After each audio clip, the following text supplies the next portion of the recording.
समदड़ी में हर्षोल्लास के साथ महिलाओं ने अपनी राजस्थानी वेशभूषा में धार्मिक मान्यताओं के अनुसार कजरी तीज के दिन विधि पूर्वक पूजा करने से भगवान शिव और माता पार्वती की विशेष कृपा बरसती है।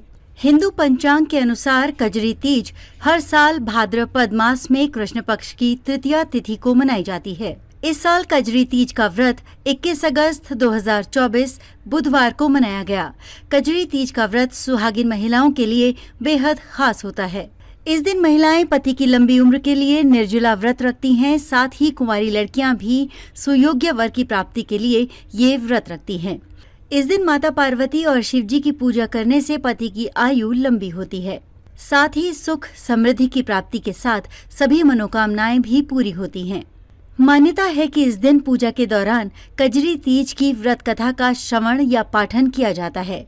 इस दौरान महिलाओं ने चांद को देखकर विधिवत अपना व्रत खोला।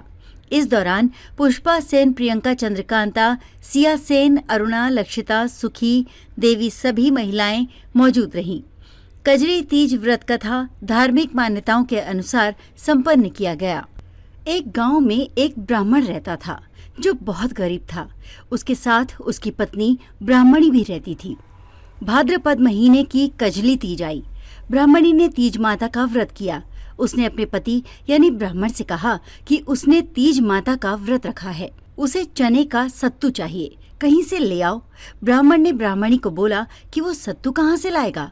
इस पर ब्राह्मणी ने कहा कि उसे सत्तू चाहिए, फिर चाहे वो चोरी करे या डाका डाले, लेकिन उसके लिए सत्तू लेकर आए। रात का समय था। ब्राह्मण घर से निकलकर साहूकार की दुकान में घुस गया। उसने साहूकार की दुकान में से चने की दाल, घी, शक्कर लिया और 1.25 किलो तोल लिया। फिर इन सब से सत्तू बना लिया। जैसे ही वो जाने लगा वैसे ही आवाज सुनकर दुकान के सभी नौकर जाग गए। सभी जोर जोर से चोर चोर चिल्लाने लगे। इतने में ही साहूकार आया और ब्राह्मण को पकड़ लिया। ब्राह्मण ने कहा कि वो चोर नहीं है, वो एक गरीब ब्राह्मण है। उसकी पत्नी ने तीज माता का व्रत किया है, इसलिए सिर्फ ये 1.25 किलो का सत्तू ले जाने आया था। जब साहूकार ने ब्राह्मण की तलाशी ली तो उसके पास से सत्तू के अलावा और कुछ नहीं मिला। उधर चांद निकल गया था और ब्राह्मणी सत्तू का इंतजार कर रही थी। साहूकार ने ब्राह्मण से कहा कि आज से वो उसकी पत्नी को अपनी धर्म बहन मानेगा।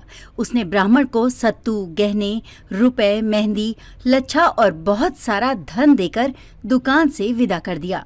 फिर सब ने मिलकर कजली माता की पूजा की। जिस तरह से ब्राह्मण के दिन सुखमय हो गए, ठीक वैसे ही कजली माता की कृपा सब पर बनी रहे।